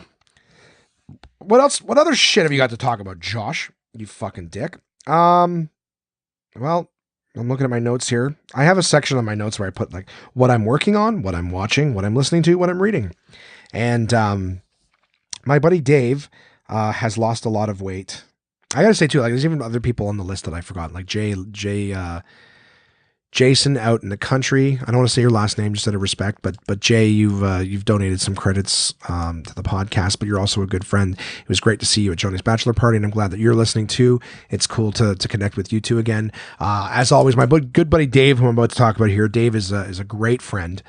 And we're close anyways. This podcast hasn't changed a fucking thing.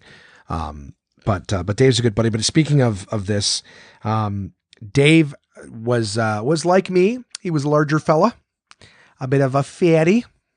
And Dave he read a book called Eat to Live. And started, sorry for the clicking. And started to, implement some of the things that were taught in said book. And he has lost a ton of weight in the last year. It's not even been that long. I think it's been like, I'm going to think somewhere 6 to 8 months. But looks great, lost a ton of weight, is very, very disciplined. And of course, Dave listening to the podcast and just me in general, knowing that I kind of want to lose the weight and get healthy too. Dave's been talking about it for a while and I'm like, yeah, when I get the time, I'll get the book and I'll read it. And, it only took me 4 months to read George Carlin, right? Something I'm actually interested in. So I figured How to Eat Plants All the Time and Not Kill Yourself is what the title should be of the book.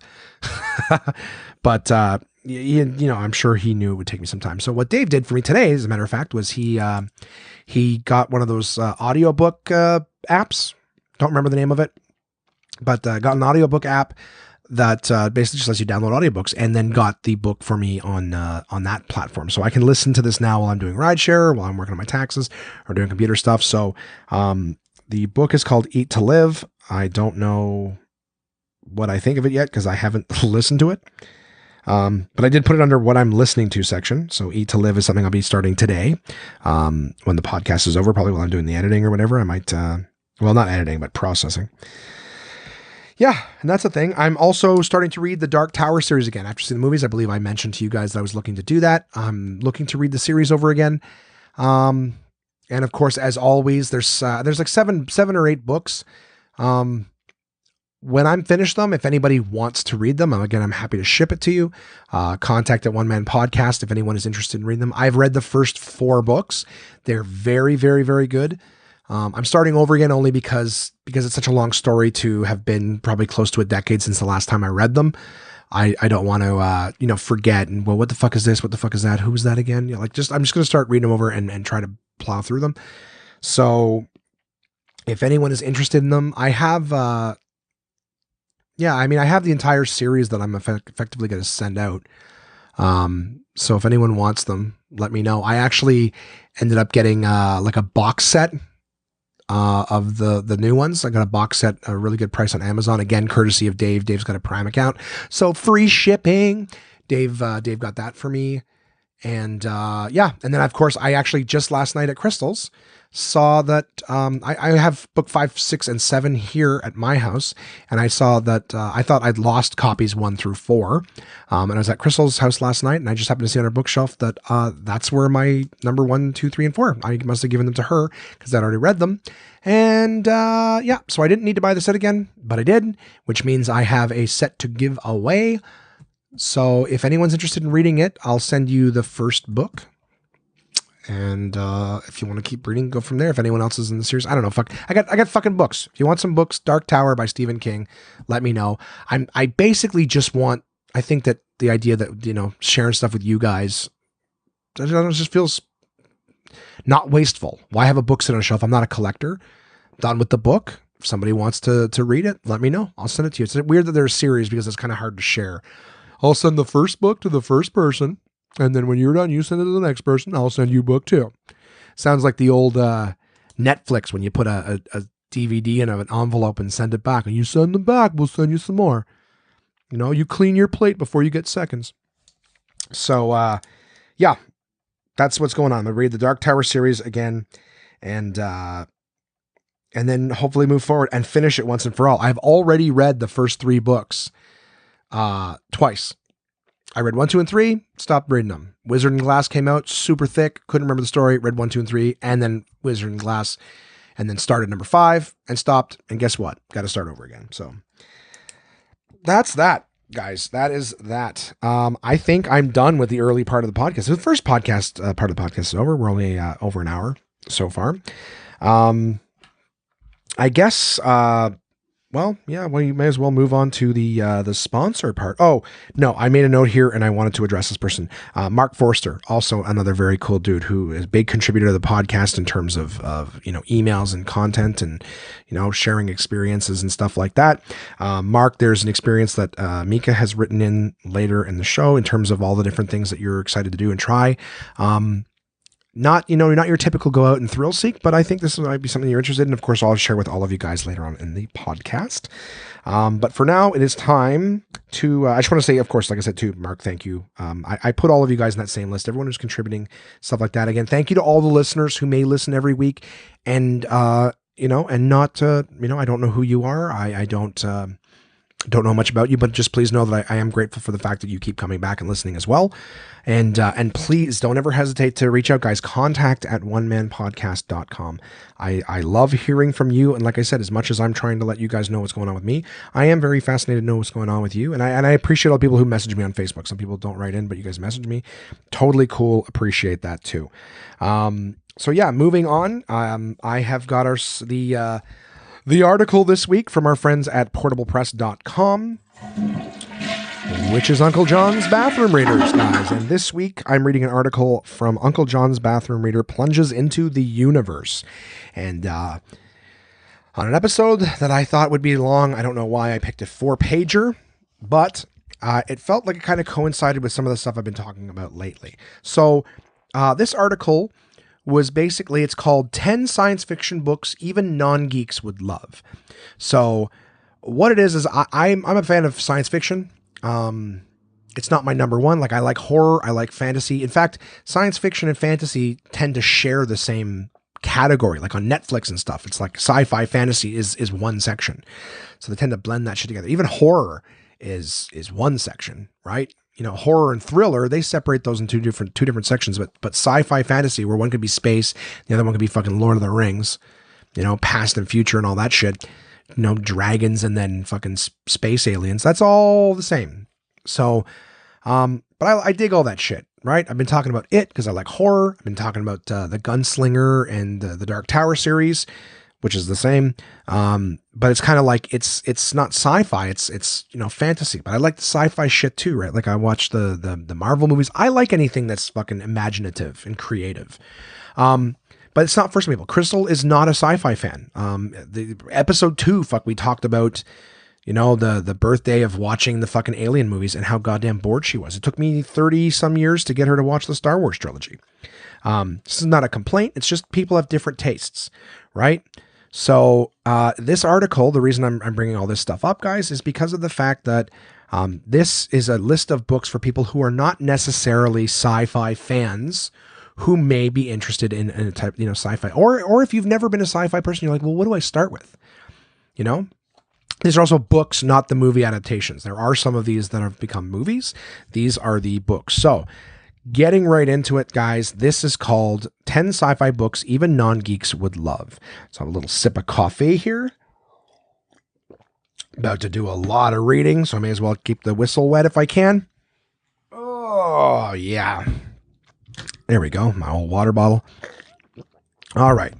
So Are these the greatest science fiction novels ever? Maybe, maybe not. But they are sci-fi novels that even people who don't like science fiction can actually enjoy. The question of which science fiction books are the best ever is a pointless one for most people, since many of the greatest science fiction novels are books that no one but science fiction fans will read. A better question to ask might be, what are the best science fiction books that you don't have to be a hardcore science fiction fan to enjoy?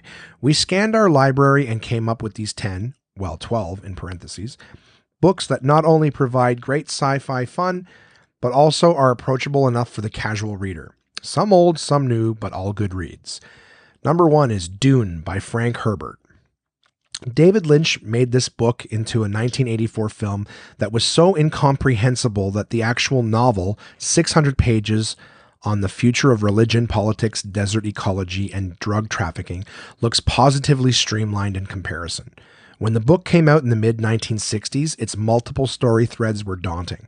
But, ironically, in parentheses, thanks to shows like The X-Files and even The West Wing, in which several things are happening all at once, people got used to following intersecting storylines. The result is that Herbert's magnum opus now comes across more like an epic historical novel that happens to be set in the future, not the past. Herbert wrote several Dune sequels of varying quality. Most recently, Herbert's son Brian teamed up with sci-fi author Kevin J. Anderson to write a trio of prequels that Uncle John doesn't think are on par with the rest. Stick with the original. The next is Earth by David Brin. Scientists in the near future create a tiny black hole and, oops, allow it to sink into the Earth's core. In the process of digging it out, they discover there's another black hole down there, and that one's origin is a mystery and a problem. This plot line is the skeleton on which author and real-life physicist Brin hangs some fascinating episodic storylines that involve problems the world faces today: global warming, privacy, energy crunches, carried out to their possible outcome 50 years from now.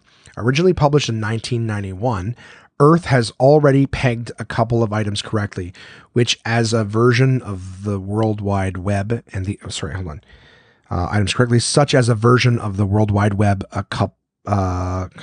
World Wide Web, and the idea of futzing,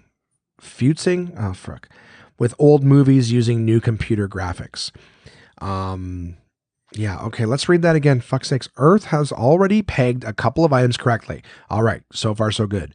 In parentheses, such as a version of the World Wide Web and the idea of futzing with old movies using new computer graphics.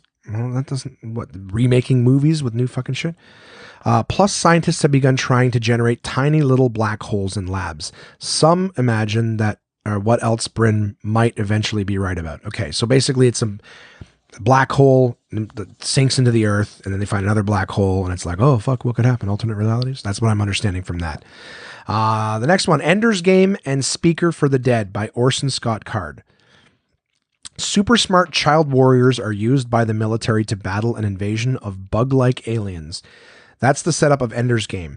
The meat of the story comes from the struggle of one of these extraordinary children, named Ender, to keep a grip on his humanity even as he's being turned into the perfect killing machine.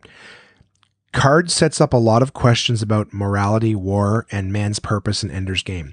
In the sequel, Speaker for the Dead, these questions get a payoff as the grown-up Ender finds himself in a position to save a new sentient species or allow it to be destroyed. Proof that intersecting philosophical questions can be asked and even answered in the form of a purely entertaining story. The next is Grass by Sherry Tepper. Like Dune, this is a large tale involving nobility, religion, politics, and the fate of the human race. But for a change, the hero is a heroine. Marjorie Westriding is dispatched. I could get that wrong. I don't give a fuck. Sorry. That's so dismissive. I apologize. I do give a fuck. I'm making so many mistakes that I'd rather not focus on them. Marjorie Westriding is dispatched with her family to a far-off planet to find a cure for a plague. But she ends up confronting questions of original sin among aliens. Lots of philosophy and even some sex. Whoa. Well, sort of, in brackets, parentheses. But also lots of action, plus a group of purely malevolent creatures who love nothing better than to toy with humans. Hand this to someone who enjoys those massive romantic epics for a change of pace. That seems fascinating to me. Alien sex slaves. Oh, what? Oh, I see. Yeah. What is it?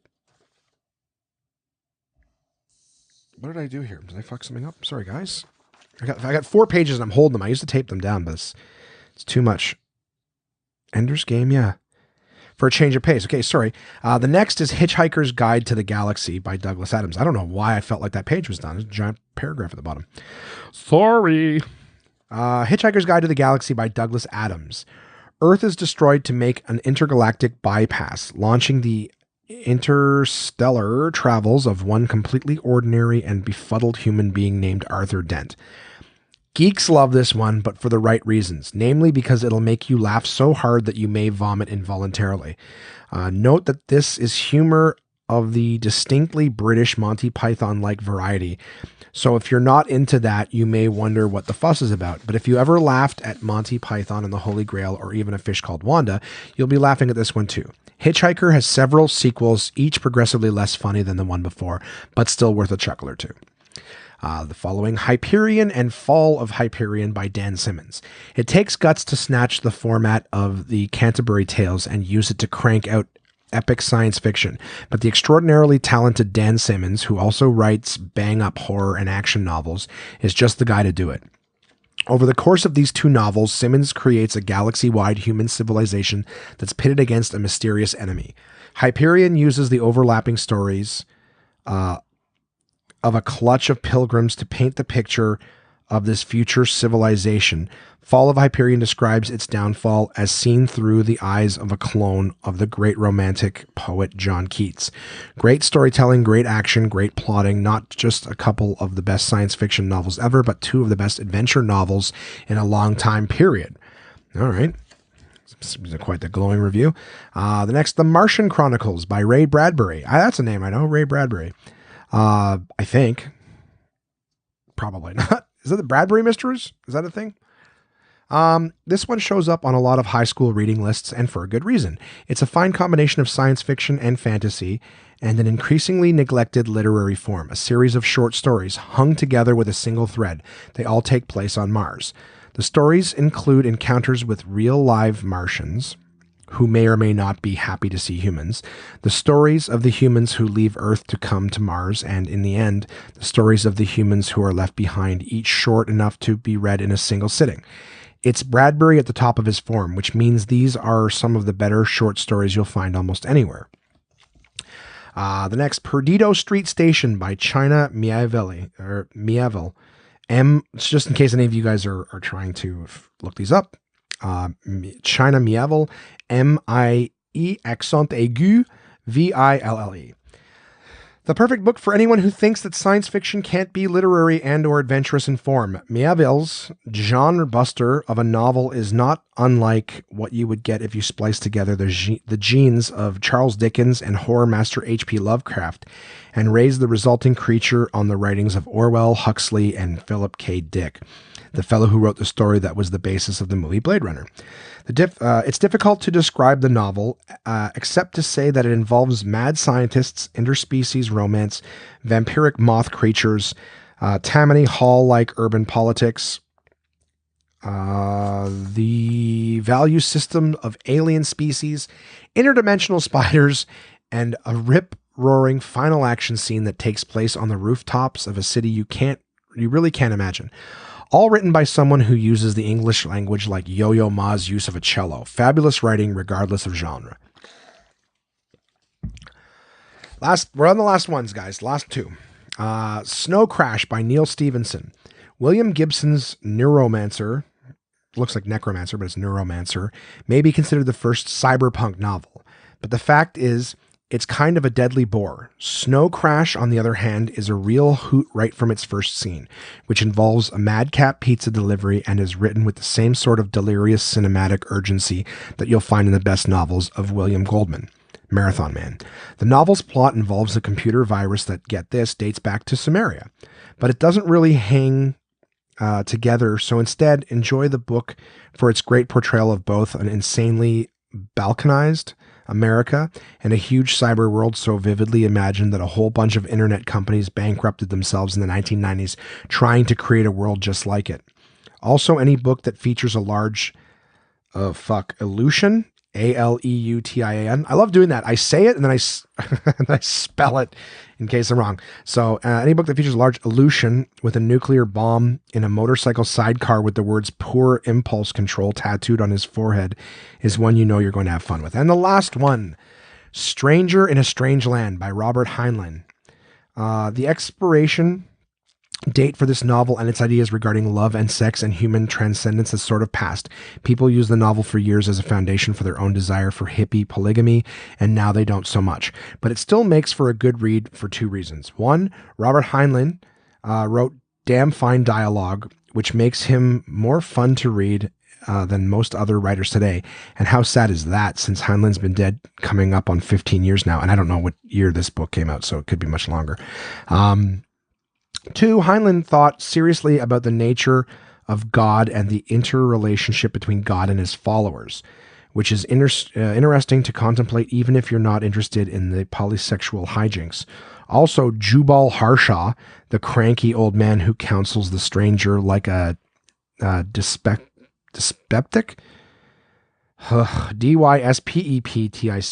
dyspeptic Yoda advising an extraordinarily horny Luke Skywalker, is one of the great curmudgeons of 20th century writing, and you don't want to miss out on a character like that. So there you go, guys. 10 books to read if you're not really a sci-fi fan. Yeah. I don't know. I think that one of the reasons I picked this article this week was because of the fact that I like the idea of Auphonic. I'm trying to read more, but I think that now that you can get books, audiobooks, it's not now that you can, like it's a new thing. Now that it's easier for me to get audiobooks, I think I want to read, listen. I want to listen to some more books. So I think I thought too, just for people who are interested in reading, and sometimes it's hard to come across with not come across, but to look up recommendations. And even when you go on the internet nowadays, if you're looking for recommendations, the lists that come up are often sponsored. So, who's less corruptible than our good friends at portablepress.com, Uncle John's Bathroom Readers, right? So these are their suggestions and the reasoning behind them. And of course, the running feet at the bottom of the pages, there was 4 of them, so I will read all 4 of you now. The longest stalactite is 20 feet and 4 inches, 6.2 meters at Polin Ionana Cave in Ireland. The longest stalagmite is 105 feet, 32 meters at Krasnohorska Cave in the Czech Republic. The longest cave system is Mammoth Caves in Kentucky, 348 miles or 560 kilometers. And the last page has nothing to do with any of those things. It just says butterflies don't spin cocoons, moths spin cocoons. So that was the Bathroom Reader segment for this week. Nice and long, hey guys? So yeah, I think I don't know. Like I said, with my reading fantasy and the horror and stuff like that right now, it's a cool opportunity to just be like, hey guys, what about you? Do you guys want to read some books? You want to read some sci-fis? Here's some suggestions. And having said that, I will move on to our next sponsor, my good friends at Absolute Comedy. Absolute Comedy is the best live stand-up comedy from across North America, with locations in Kingston, Toronto, and Ottawa, Ontario. These comedians have been featured on Just for Laughs, Netflix, Comedy Central, CBC's The Debaters, Jimmy Kimmel Live, Conan, The Comedy Network, and much, much more. Go to absolutecomedy.ca to see this week's lineup. Planning a night out is easy with dinner and show packages available at all locations. Live comedy is a great choice if you're organizing a celebration, fundraiser, company outing, or corporate event. Want the show brought to you? They'll send comedians to your venue with performances tailored to your event, creating a night of laughs your guests will love and won't soon forget. So for showtimes, ticket prices, gift certificates, special shows, and more, head to absolutecomedy.ca. Again, that's absolutecomedy.ca for the best live stand-up comedy from across North America. Oh yeah. And this week, because I spent the weekend drinking them, that's something I probably should have mentioned too, that Chris and I had some bevies. We enjoyed ourselves some of Somersby's Red Rhubarb, the flavor that has been absolutely blowing up this year. Feel free to message me too, guys. You know the email address. I don't need to say it again. Contact@onemanpodcast.com. You guys, let me know what you think of the Red Rhubarb Summersby, or of course all your Summersby experiences. Let's hear from them now. The sun gives life to the orchard. The orchard gives life to the apple. The apple gives life to Summersby.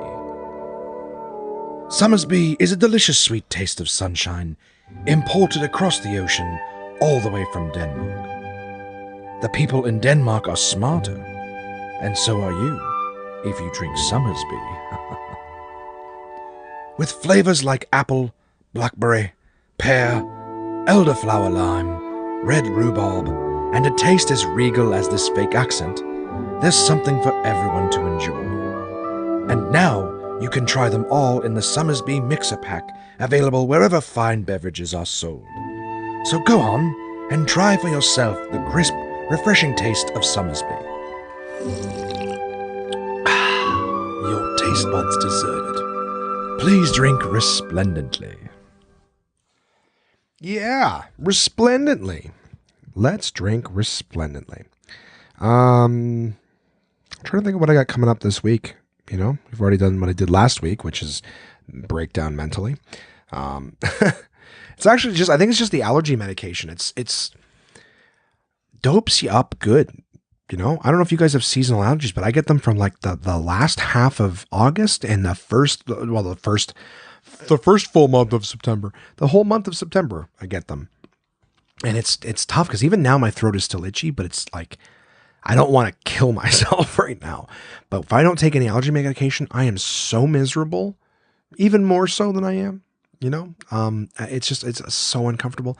But of course, one of the struggles, especially when you're talking for 2 hours, is to try to keep the energy up. But when you're doped up and all my eyes want to do right now is close, guys, you know, try to keep the energy up, be funny, right? Hey, keep it going. But no, it's basically living the whole month sluggish. So I'm still having fun. I'm still enjoying myself. It's just hard to keep the energy up. Like I said, I mean, even the romantic vacation Crystal gonna have was us sort of just sleeping and resting and getting caught up on that and spending a little bit of time together, walking dogs, you know. It's just how it is sometimes until I can overcome these allergies. That's something I need to do too, actually, just come to think of it, as I've been meaning to go back to get my allergy shots and see if, you know, we can get them to work.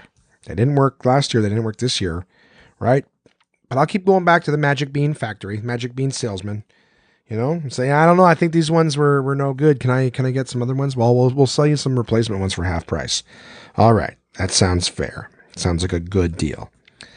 So yeah, this week I kind of have like a quiet work week. Next week's going to be busy. That is this week, the next week until we get there. This weekend, I've got Johnny and Jill's wedding on Friday. Looking forward to that. That's going to be fun. You know, congratulations to them again. Johnny's a listener to the podcast. Going to be another opportunity to see, you know, the fellas and their ladies. Crystal is doing the photography for the wedding, so it's very, very cool. She's going to be there with me, but of course she's got a lot of stuff to do. But exciting. I love seeing her work. A lot of the stuff that she does is kind of like private events and stuff like that, so not necessarily something that I can go to. So it's kind of cool that I'm a part of this, just in terms of guest wise. So I get to see the lovely Crystal from Crystal Clear Shots in action. Feel free to go to crystalclearshots.com, guys. You know, if you need any photography and you're in the Ottawa area, it's a plug for just basically my podcast that I listen to all over the world. Yeah, if you're in the Ottawa, Ontario, Canada area, feel free to check out Crystal Clear Shots. I mean, hey, feel free to check it out wherever you are. Just know that, you know, it's quite a distance to get her services. I'm sure she will travel to wherever you are. The costs are just going to be super high. If you're willing to pay $7,000 for a shoot, I'm sure she can make it happen. And then on Sunday, no plans on Saturday as of yet, but on Sunday, I'm doing something new. I was contacted last week by a gentleman named Chris Hawes, who's got a show in Ottawa that he's doing on the back of his flatbed truck called Flatbed Tonight. And what he does is he creates a talk show studio. So chairs, desk, plants and stuff like that, and basically builds like a Tonight Show setup on the back of his truck, and then they do public interviews and stuff like that. So he's got me I'm going to be doing his show on Sunday night at the corner of Sparks and Elgin. I don't know when it airs or anything like that, if he's got a season set up, but a lot of people I've been talking to in the area have said that they have heard of this, that it's got a little bit of a buzz around it. And he asked me if I would be a guest on the show. And I figured, you know what? I have not done that. And it sounds like a great opportunity for something to do that I can tell you guys about, going forward. So I'm looking forward to that. It's called Flatbed Tonight. I think they have a Facebook page or whatever, if you want to kind of get an idea of what it looks like. I will, of course, take pictures and tell you guys all about it. But that's happening on Sunday on Sparks and Elgin is where it's starting off. And I think that they're ending somewhere the middle of Elgin. They tried doing filming because they got cameras and mics and everything like that. But they've tried filming when the truck's moving and everything kind of bounces around a little too much. Don't control the momentum shift and the stability and the terrain. So I think that it's stationary, but somewhere, on Elgin, we're going to be filming that on Sunday, 7:45. So if you want to come check it out, come check it out. I think it's super exciting, and I'm looking forward to it. And also, of course, on Monday night, we got Open Mic Mondays. I'll be there running that. If you're a fan of stand-up comedy, especially the comics starting out, Open Mic Mondays this coming Monday, the 25th, has a ton of new names. I think there's maybe one person on the show that I've heard their name of before. So I'm actually looking forward to seeing a bunch of people, at least new to me, trying stand-up comedy. So it's very exciting. That's going to be my week coming up. Guys, I'm looking forward to that. And as always, I move on to your emails. One of my favorite parts of the show, really is. It's the most interactive. So as one final, well, I'll probably say it after the emails. I'll tell you what, I'm going to read the emails first. And then if you guys get so inspired to connect and message with me, please feel free to email in. First email comes from Mika. Mika says, "Hey there, fella. As per your previous podcast," Jesus Christ, that's a lot of hard P's to hit into the microphone. "As per your previous podcast, you were asking about floating. I have the following comments. From what I understood, the idea of floating is to help relax your senses." So these are those sensory deprivation tanks that I believe Tiff was mentioning. Starting to run out of steam, guys. Tiffany was mentioning about the sensory deprivation tanks, or the things like the things you go into that, blah, blah, blah. And then I said, I think Mika has done them. So I believe this is his email response to that. Mika says, "From what I understood, the idea of floating is to help relax your senses. Also, depending on what you want to get from it, help you focus your thoughts on something in particular or nothing at all. Like I said, depending on what you want from it. If you are the type of person that is able to embrace a moment for what it is and shut out other things, this will be an interesting experience for you. If you have a tendency to have a difficult time focusing or succumb to the opinions of others, you may not enjoy experience." Yeah, I would imagine having experience with meditation through mindful breathing would help. So yeah, I do want to say I don't quite know what you mean by like succumb to the opinions of others. If you don't seem to have a difficult time focusing, I definitely have a difficult time focusing, but I don't really have a fear of succumbing to the opinions of others. Unless you mean like, you're like, "Oh, I'm going to go to this thing," and then people are like, "That fucking sounds stupid." Like if you mean other people are shitting on it, then maybe, but I think I'm interested. I'm very fascinated. I'm glad you wrote this email because it's something that I wouldn't mind trying, though I do have to say that I feel like I would freak out a little bit just because of the fact that, you of what you're about to describe in the email, basically. The setup. The place Mel and I went to is on Carling near Kirkwood, a small place with 3 or 4 floating tanks. A floating tank is a pod or chamber about 7 feet by 6 feet by maybe 3 feet. It has a door and contains maybe 12 inches of water with a super high salt content. I actually think, you know what, just a side note that just popped in my head now. I think that they did that on Stranger Things. They made sort of like a sensory deprivation tank for Elle so she could float or whatever at one point. But that's how I know that the salt content is what helps you float. The motions. You arrive at what seems like a spa. They make you sign a waiver stating that you won't take a shit in their float tanks, amongst other mostly bodily fluid involving things you could do in there. They give you a room with a tank and a shower in it. You must shower before getting in the tank, as they will explain to you the cost of replacing the salty water. You climb in the tank through the door, which you will need to do more of a sliding motion to get in. The door closes and compresses a light-proof seal. Once you are in and the door is closed, it is completely black.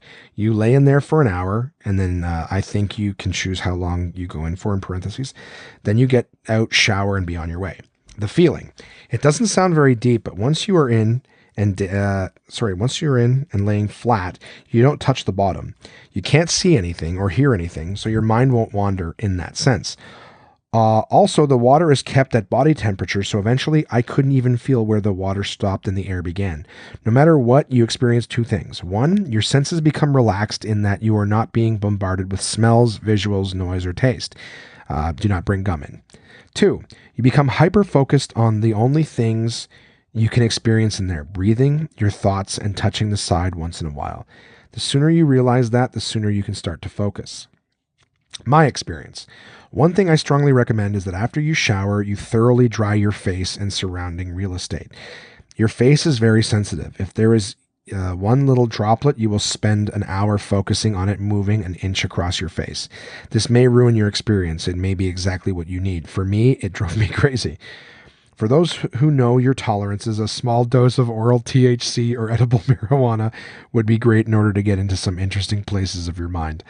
I didn't try that when I went. However, if I ever go again, I will be sure to partake in something beforehand. Overall, I'm glad I tried it. There are a few things that I knew I was going to fuck that up. I read that like 5 times and fucked it up every time, even though, okay, so overall, I'm glad I tried it. There are few things that I have experienced that are similar to it. I can see how in the right hands, it could be a very useful tool. Hopefully that helps. So thank you, Mika, for sending that email. It does make it sound even more interesting than it did before. To me, it sounds very interesting. But like I said, just knowing that, I might not feel things, I'm focusing on shit. I don't need a lot of reason, excuse me, to freak out. But I could totally imagine myself just getting anxious, like some of the issue with my side and the tightness and stuff like that. I think I would end up focusing on the internal pain, but maybe it does really get rid of all stuff. Yeah, it's fascinating. I think I want to check it out. Thanks for writing in, buddy. I appreciate it. And then Chris writes, "Hey Josh, I have a question or 12 for you. One," so this Chris just sent me a series of questions today, which I'm reading now for the first time. I usually sometimes read the emails just to make sure I organize everything for myself. Don't edit them, just put them in. But Chris's, whenever someone asks me a bunch of questions, I think it's more fun to just read on the spot. So Chris says, "I have a question or 12 for you. Number 1, which video game from your past would you like to play again, but no, won't live up to the nostalgia? For example, mine would be SimAnt." I don't know what SimAnt is. Is that an ant farm simulation or, yeah, I don't know. It's like SimAnt. So yeah, I don't know. For me, what game would I play again that I know wouldn't live up to the hype? Okay, well, I'm sure that there's a lot of them, and off the top of my head, it's hard to say. Brody has one of those NES classics, and he started downloading ROMs. I played quite a few Nintendo games recently with him this weekend, and a lot of them were fun, but didn't quite live up to the old hype that I remember. So I'll name a few that I wanted to play. I'm just going to go strictly NES. A Boy and His Blob, I think I remember, which is where you basically throw jelly beans in this blob thing and he transforms into different tools that you need to get around. I just remember thinking that was such a cool concept, and I don't know why I didn't play it a whole bunch when I was a kid. I think I rented it for a day back when you'd rent games and have to return them. And if it was a shitty Nintendo game that was designed poorly and you couldn't figure out one thing, you were just like, what the fuck? I can't make this part work. You get to level 2 and then hit something that just doesn't let you go forward. But I remember that with Brody. He was asking me about games. I said, yeah, there's this one I played, and I couldn't remember what the fuck it was called. And Brody came up to me yesterday and he's like, so I downloaded A Boy and His Blob. I'm like, oh, is that what it's called? And he goes, yeah. So I think that's the one. I haven't played that. But I think I remember that game, and I think it's going to suck. I mean, I think that the first Ninja Turtles for NES would be fun to play again, but I know how frustrating that game was. That would probably drive me crazy. Yeah, maybe I'll have a better answer for you next time I see you, but as it stands, I guess I'm not like, hey, I want to play these games again. I'm sure they suck, though. You know, don't really want to play them again for that reason. Number 2, do you butter your sandwiches? No, that sounds gross. Unless you're talking about grilled cheese sandwiches, in which case I butter the outsides before I fry them. I think that's what you're supposed to do. 3, if made, what console would you buy? New Sega, new Atari, or an Apple console? Hands down, Apple console. In terms of everything else that they're doing, they're working on everything. They have not worked on a console. And based on the press release, they're working on companies that are making games specifically for the iPad and Apple TV and I think phone. So if there's companies now that are making games exclusively for Apple products, it would not be a bad idea to have an Apple console. Just interested, Sega was great for a long time. I was a Sega guy. We were an everything guy. My brother and I, we had all those systems, but Atari's been gone for so long that the company behind all that stuff, all the people behind that, if they were gone for like 10 years, you'd go, most of those guys are probably still alive and keeping up with that shit. But the idea that it's been gone for like 30 years is almost like you may as well be a new company. So the name to me, has not got the same value that it once did. And Apple being ahead of the curve, I got into a big back and forth with Vanessa last week after, hyping up the Apple stuff as that, we went back and forth about Apple versus Samsung, but Apple is cutting edge, leading the way. And I would love to see what they would do console wise. Microsoft was late to the party with consoles, and the Xbox is pretty cool. Sony late to the party, right? Before Xbox, but you can be late to the party and become the standards. So, and I think that Steam has something that's supposed to be coming out for the longest fucking time. If it's out, I haven't seen any advertisements or know anyone who has one. So yeah, I don't know. Apple, to answer your question, to make every question asked as long as fucking possible. Apple. What is your farthest long jump? I have not done long jump since I was in junior high. But I'd like to say that I was definitely above average for the girls team. See what I did there, guys? It doesn't matter. Everything's equal. We're all equals. So there should be nothing offensive about what I just said. Funny. No, I was basically, I think, average. Cause I would remember, I remember every time I did something sporty or active and fell short. We all know that, especially as males, we're very competitive and we have that in our genes. But yeah, long jump, I remember I was about average. You know what I mean? So that was, but I couldn't tell. I'd be guessing the jumps. You know what I mean? I would say at least 3 or 4 feet. I don't know if that's ridiculous, but that's ballparking in my head. The jump, I would say, a 3-foot long jump would be fucking pathetic. So I think maybe somewhere around 4 or 5. But yeah. So, okay. What is your, number 5, Mario or Sonic? Mario. Sonic just spins. And gold value. Mario collects coins, Sonic collects rings. Sonic's rings are like the hollow chocolate. Okay? It's I would rather more, if the economy crashes and Trump goes, I'm going to show up at those fucking silver and gold places with a full fucking coin, right? Not a bunch of hollow shit.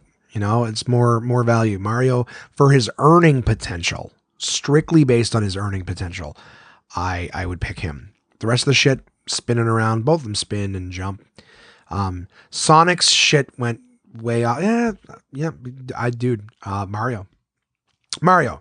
And Sega's fucking gone now. They're just making games. Mario. Actually, you know what? The Nintendos are sort of slipping down too. They're really not the front runners that they used to be. They're very children based. I don't know. Maybe Mario's going the way of Sonic. So yeah, still Mario though. Number 6, would you rather rewatch an older movie that you love or watch a new one that you're interested in but has on the fence reviews? No, definitely watch a new one that I'm interested in. I don't know if you guys struggle with this. I'll go on Netflix and I'll see stuff that I'm like, Not anything that I've been interested in, but just I'm like, nah, that could be good. But I'll end up landing on something I've already seen that I can fall asleep to, because I also know that I'm not going to get invested. I only watch shit when I'm going to bed anyways, really. Crystal and I will take our stabs at new horror stuff, but we almost have a 90% guarantee that we're going to be fucking disappointed. So we're kind of like throw it on, see what happens. But if I'm interested in it and it has like a meh review, I'll watch the new one. I'm still gonna watch something new versus, something I haven't seen. Number 7, Resident Evil 1 or Resident Evil 2. I like that you put in brackets video games. That's really where my mind went no matter what. But yeah, I forgot that they made really, really shitty movies on all of that. Because in terms of a zombie story, Resident Evil is actually quite good. So for anyone who's not a video game listener or player or whatever, I'll only make it a minute long. But the first time I ever saw a survival horror game, Resident Evil was the original one, for sure. I was at Microplay on Bank Street. Don't know what year it was, but it was Resident Evil 2. We walked in and they had a PlayStation 1, sitting there, and it was just the scene with like Leon in the fire. They basically are a cop car crashes. You've just arrived in the city that's been overrun with zombies because of the results of the first game. Picking up where that one left off. You crash and there's zombies all over the place. So now you're walking with those weird camera angles and those weird controls where forward always pushes you forward, not in the direction that you're pointed. And just shooting at zombies, having no fucking bullets or anything like that. And I remember that we stood there, my brother and I, we played Resident Evil 2 in Microplay for probably like 20 minutes. And then our mission that night was to get enough money to rent a PlayStation, because we didn't own one at the time, to play Resident Evil 2. We had to play this game. This game is fucking incredible. Are you kidding me? Running from zombies. It was freaky.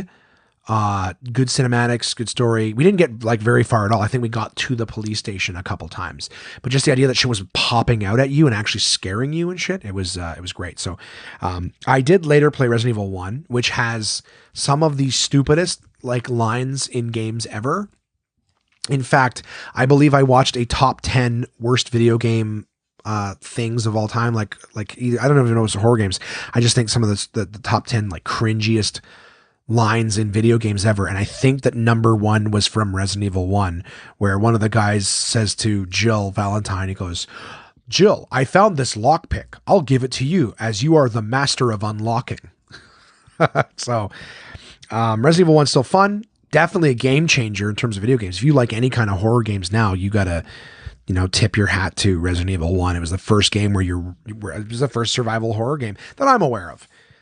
Everything else started coming out like it. Silent Hill was shortly afterwards, and then all these other sort of survival horror games started coming out of the woodwork after the fact. But definitely Resident Evil, great series. But in terms of 1 versus 2, I found a lot more interest and story development and shit like that in number 2. But also the graphics got a lot better. Yeah, number 2. All right. They won't all be this long. Chinese food or Mexican? Chinese. I like how you gave me the same question twice, fucker. You're all over the map. But it'll make things fast. So you put Chinese food or Mexican. So I'm going to assume it's the quality stuff, not the average. So if it's Chinese food versus Mexican and it's the quality stuff, not your run of the mill, I'm going Mexican. Then you say Chinese or Italian. Okay. Between the two, quality, I think I'm going to go Italian. And then you say Italian or Mexican. Again, quality, I think I'm sticking Mexican. There's that fucking beans and rice and cheeses and spices and things like that. Just, it does good for me. I like Italian food. Again, I guess maybe if it was depending on the plate, but Italian's a lot of like pasta and cheese, and sauce. And I like the rice and the spice and the beans and the mixes and things like that of really good authentic Mexican, especially you get a nice shredded pork or a nice shredded beef with Mexican spices on it. Oh, it's tasty. 11. How much can you curl? Fuck you. You said I will accept in units of of tankards of ale or cider instead of pounds? I don't fucking know. I think I had difficulty curling 20 pounds the last time I tried. So let's go with 15. I can curl 15. When you say how much, you're talking about strictly the weight that I can lift, not like how many fucking reps and all that shit, right? So I believe I can curl 15-pound weights with difficulty, I would say. And finally, if you were a piñata, what would you be filled with? I hope something disgusting. Because the idea that you would come at me with a stick to beat me for what's inside is upsetting to me. I don't want to be treated that way. If I was a piñata, what would I be filled with? I guess my intention is to please the people who finally crack me open. Ooh, I'd be filled with Somersby, because what a happy thing to do. It helps that they're on the shelf in front of me. You know what I'd be filled with? I'd be filled with Somersby. I'd be filled with a bunch of used books that all my listeners want. Come on, Josh, you can do better than that. You can do goddamn better. What does the world need now? What the world needs now is love. Is there something fun and small and neat? Fucking fidget spinners. There you go. There you go. If I was a piñata, I'd be filled with fucking fidget spinners because kids love that shit. And that's all I got. I've never really considered what I would want to explode with to make people happy. Yeah. Okay. Thank you for your email, Chris. I do appreciate it. I like when you guys ask me fucking questions like that, just to get me thinking. So as always, guys, send your emails to contact@onemanpodcast.com. Please know that I'm happy to receive your pet peeves, your bucket lists, your would you rather situations, your hypotheticals, your riddles, all the things that we've talked about over the time. You know, let me know what's going on with you. Do you guys have any goals that you're doing? Any audiobooks? Do you guys have any interesting tastes? I mean, Chris is into board games. Chris sent us in those board games for a while, right? We all suffered through that. But yeah, I'm happy. You know, I'm happy to hear from you guys. I'm happy to hear anything new. As I said before, thank you very much to all my listeners for taking the time to be with me every week. You know, we're not signing off. There'll be another episode next week. Who fucking knows what I'm going to ramble on about that week. But I appreciate you guys being there. To all my listeners who may or may not have ever written in or communicated, thank you too for listening. Thanks for you know, letting me be a part of your week and your life. Please don't ever hesitate to write in or be a part of it. And guys, for all of you listening, if you haven't already, please take an opportunity to go to the Facebook page and like it. Go to, you know, Instagram and Twitter. I'm on there. It's all One Man Podcast. Would love to just connect with you guys more because I do try to share individualized content for those things too, so that, you know, you get to stay up to date with what's going on throughout the week as things are happening. You get to see the pictures first and then you hear about them on the next episode. So as always, I appreciate you guys being out there. I look forward to talking with you guys next week. I'll try to make it a shorter episode. I'm sorry this one was so long. Just felt like there was I had a lot of shit to get off my chest. All right. And now it's on yours. So thank you very much for listening, guys. And I look forward to talking to you next week.